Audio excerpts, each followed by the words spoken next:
बाळा, आज आपण अंकांची रचना शिकूया. एक मोठी बशी घ्या आणि त्यात रांगोळी ठेवा.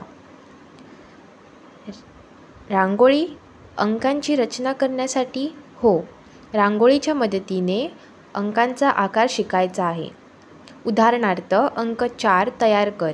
या रांगोळीच्या मदतीने 4 बिंदू तयार कर आणि नंतर रांगोळीवर 4 अंक काढ. अरे वा, म्हणजे अंकांचा आकार आणि उच्चार शिकता येईल ना? अगदी बरोबर. प्रत्येक अंकांचा आकार तयार करून त्याचा उच्चार कर आणि त्याच अंकाशी संबंधित वस्तू दाखव. उदाहरणार्थ अंक 9 काढ आणि त्याचा उच्चार कर. 9. खूप मजा येईल. अगदी बरोबर. आता पुढे आपले अंक आणि रचनात्मकता शिकण्याची वेळ आली आहे.